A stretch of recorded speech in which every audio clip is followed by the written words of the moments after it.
మాజీ సీఎం కిరణ్ కుమార్ రెడ్డిపై కాంగ్రెస్ సీనియర్ నేత రఘువీరారెడ్డి ఘాటైన వ్యాఖ్యలు చేశారు. ఆయన తనకు మంచి మిత్రుడు అంటూనే చురకలంటించారు. రాహుల్ గాంధీ తెలివిలేని వాడంటూ కిరణ్ కుమార్ రెడ్డి వ్యాఖ్యానించడాన్ని రఘువీర తప్పుబట్టారు. కిరణ్ కుమార్ రెడ్డి ఏ పరిస్థితిలో ముఖ్యమంత్రి అయ్యారో తెలిసిందేనని, పదవి కోసం ఇంతగా కక్కుర్తెందుకంటూ రఘువీరారెడ్డి విమర్శించారు.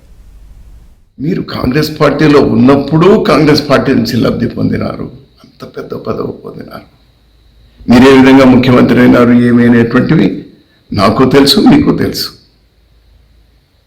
అది బహిరంగంగా మాట్లాడాల్సినటువంటి అవసరం కూడా లేదు. ఆ సందర్భం వస్తుందని కూడా నేను అనుకోను. ఇప్పుడు కేవలం మళ్ళీ ఏదో పదవి కోసం, ఏదో ఒక రాజ్యసభకో, ఏదో ఒక చిన్న రాష్ట్రంలో ఒక లెఫ్టినెంట్ గవర్నర్ కోసమో అంత కక్కుర్తి పడాలనా? అవసరమా? Please, you are my good friend, my dear.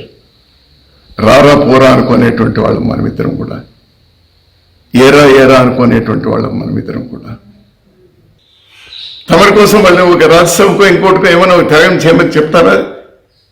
ఈ విధంగా పాపం కిరణ్ కుమార్ రెడ్డి గారికి ఏమీ చేయలేకపోయింది కాంగ్రెస్ పార్టీ. ఆఫ్టర్ ఆల్ ఒక ముఖ్యమంత్రి మాత్రమే చేసింది, ఇంకా అతనికి ఏదో కావాలి, దానికోసం ఏదైనా త్యాగం చేయమని అడుగుతామా? I'm sorry my dear Kiran Kumar Reddy, I'm very sorry. చాలా తప్పు మాట్లాడినావు. ఇలాంటివి కనీసం భవిష్యత్తులో పునరావృతం కాకుండా చూసుకో.